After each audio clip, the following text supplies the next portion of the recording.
So, this is the reason why we took Jermaine Burton in the third round. Still crazy the fact that we almost took Eric Gall in the third over Jermaine Burton. But there's a reason why we took Jermaine Burton. There's a reason why we took Tanner McLaughlin.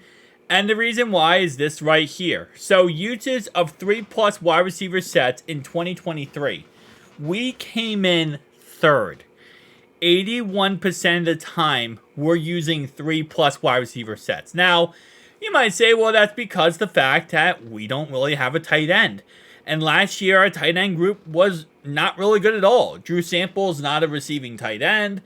Tanner Hudson was really our only receiving tight end. Irv Smith sucked. So that's the reason why we did it. Well, here's the thing. This offseason, Mike Gesicki is a slot tight end. He's a slot receiver, pretty much. He lined up 70% last year as a slot receiver.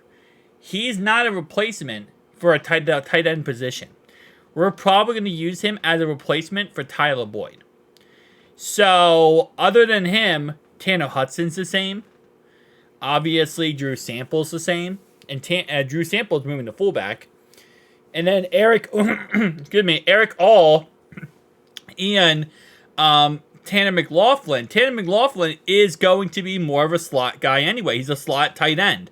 He's very much similar to Mike Gesicki. He's pretty much the same exact, type of tight end that Gesicki is.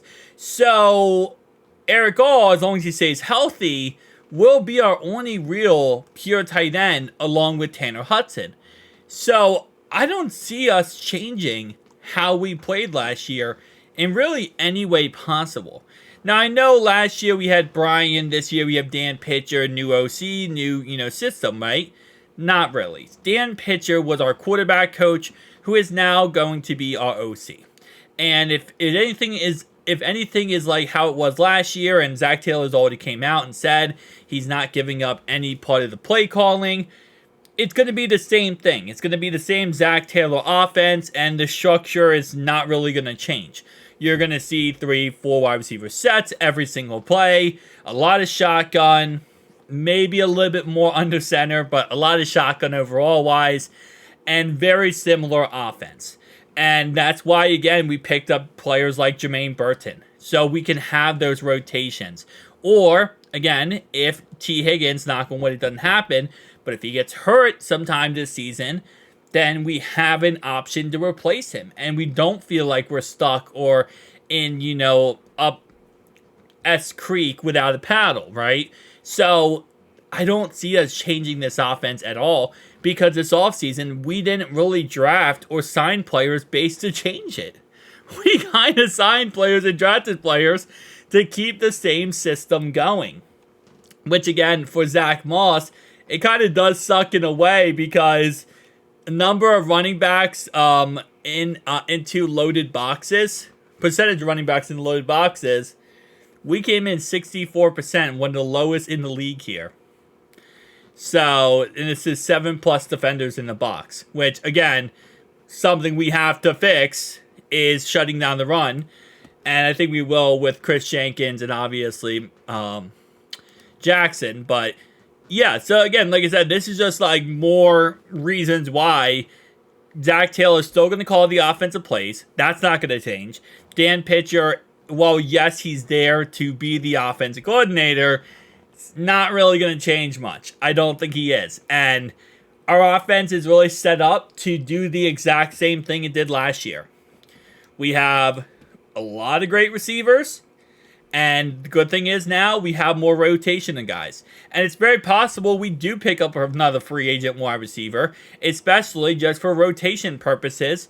I will say these 6 guys right here are definitely 100% making the roster, but there is a spot open for a 7th wide receiver, especially if we don't take, maybe if we only end up with 3 tight ends, not 4. We put Tanner Hudson on the practice squad, which I highly doubt we will do, because he is a fan favorite.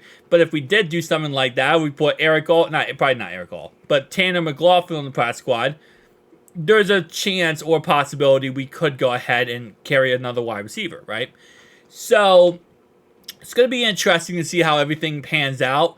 But there's like this draft was almost as scripted as possible to just continue with Zach Taylor's offense and make it better and better. So, again, if you think like, oh, new OC, new things, no.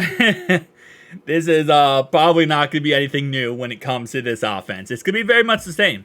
But the good thing is we have more playmakers here, and we're not really dependent having our eggs all in one basket in case like T. Higgins goes down and Jamar Chase goes down. We're going to have a better backup plan, a better backup strategy, right? So it should work out a lot better. But again, like I said, it's, kind of the age-old myth of if insanity is doing the same thing on repeat and expecting different results. And that's exactly what we're going to be doing. The same thing on repeat. I don't think we're going to be expecting different results. Well, no, we will be expecting to be better, but we're going to be doing the same thing. The difference is we are adding in a couple more pieces. And I think, to Zach Taylor's credit, what he has created with his offense, I don't think it's impossible to work. The screen passes cannot be 90% of the game. I'll tell you that. That cannot happen. The offensive line being better is going to open it up a little bit more. But, again, only time will tell, right? On paper, we are going to sit here and say, what if, until the cows come home. But at the end of the day, it doesn't matter the what ifs if you can't execute it or if it doesn't work out, right? And my biggest fear, right, the fact we're saying in this offense, and again, this is why I love Dan Pitcher, but I was really theorizing this offseason if we got a new OC, like Eric Bieniemy, for example, we might be able to get a little bit away from Zach Taylor play calling, and we could get somebody else in there. Zach Taylor is not the best at offensive play calling.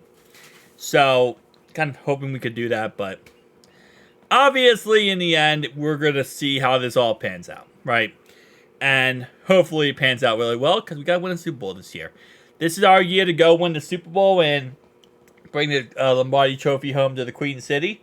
I think it's very possible. It just comes down to execution and correctly, fixing problems that we had last year. And for the most part, on paper, we did.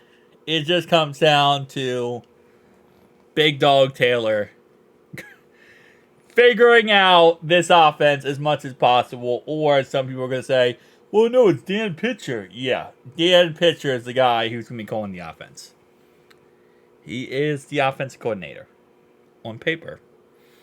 Everything's great on paper. Tell me down below your thoughts and opinions. See you guys next one. Peace.